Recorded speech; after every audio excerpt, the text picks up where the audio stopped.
Broderick Washington lists at 6'3", 304, and honestly, he was a head scratcher for me initially when we took him in the 5th round.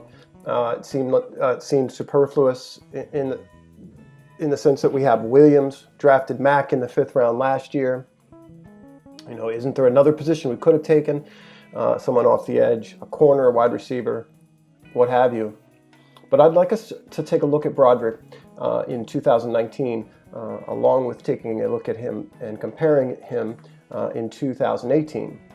We're going to point out how he was used differently from one year to the next, what positions, what roles he was asked to play.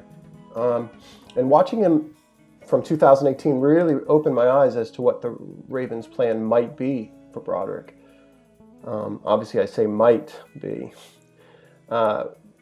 First, if he is asked to stay at his weight, 304, and play nose tackle, especially a year from now when Williams leaves, I believe he can do that. And under that theoretical, he and Dalen Mack would be in rotation, and in theory, we would not miss a beat at nose tackle.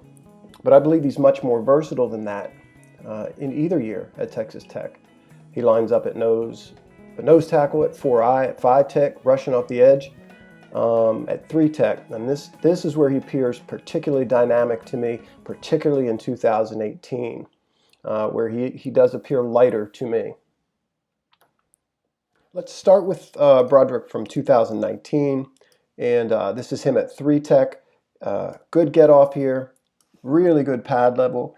He's able to get underneath this would-be combination from the tackle, get into half of the guard, and does a great job here shedding the guard right there. You see that? And watch his eyes from that point, find the ball carrier. Does a good job from this point, staying square and getting in on this stop. Watch it again.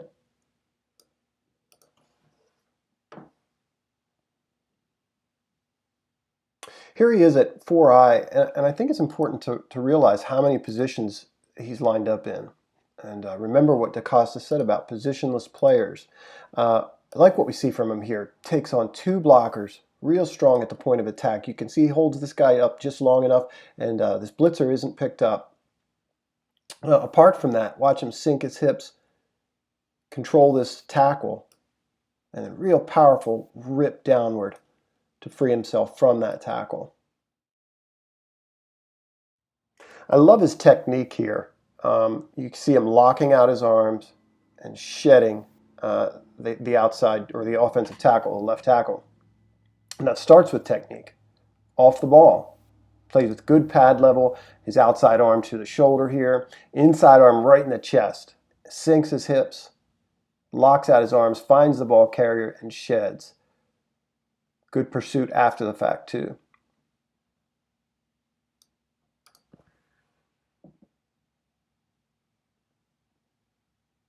Here he is, head up at 2 technique, and you can see he has just tremendous power. Really good ball get off there, getting into this guard. And watch how he just tosses this guard aside right there. Watch where his eyes are, trying to find the ball carrier. And watch what ends up happening to the guard. Watch him again at 2 technique, same guard, same result here. I'll say this, Texas Tech does not do a good job protecting their edges or playing this read option here. But yeah, like I said, the same result, and this time just a little more violent, just tossing that guard aside. One more shot of him versus Baylor. This is him, again, with his hand in the ground, part of an odd front, rushing off the edge. You see this violent kind of overhand chop at the outside arm of the tackle. Sort of soft shoulders him. You know, he's a 300+ pound guy rushing the edge here, so you're not going to see electric speed.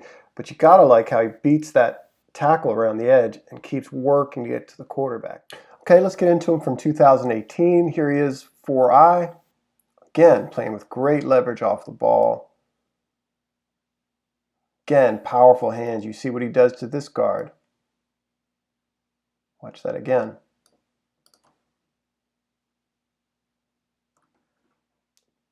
This is a great rush from the 3 technique. I think Broderick is noticeably quicker and with less weight on him in 2018. This is a great rush. Watch this little stutter step outside he does here. Little hop, gets the tackle to open up just a little bit outside, beats him with his swim. So he's got a plan going after the quarterback. Find the quarterback does a great job kind of weaving through a lot of blocks there, but winning at the line of scrimmage. Really nice, like little stutter step here to win at the line and win inside and then finish the job. Watch him in transition here. This is really impressive. Beats the hands of the guard and then swims over with his left hand. Gets into the center. What does he do right away? Gets his hand in the center's chest, jacks him up, extends. Wonderful technique. Finds the ball carrier, in this case the quarterback. Contains. Just awesome, awesome. And then celebrates for somebody else's sack. Just awesome on this play.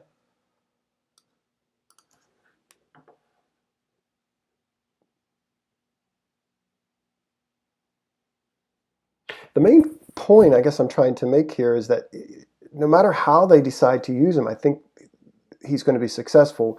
Whether they want to use him just as a nose tackle type in rotation with Mack, let's say next year when Williams is gone, he's going to be great at that. But I don't think they will. I would not be surprised if they ask him to drop a little bit of weight and they move him around. He's just pretty dynamic at 3-tech. He shows this ability to 2-gap against the run. He does a lot of stuff well, plays with good leverage all the time. Watch that. See his hands there, getting rid of the guard's hands. He's real natural at that. And then that swim. Very effective. And I think to me, just the positional versatility and the effort, just a really good pick, I think. Really like him at 3-tech and at this weight. Watch him defeat this guard's hands here, and then with quickness, get inside here. Force the back out and get in on the stop.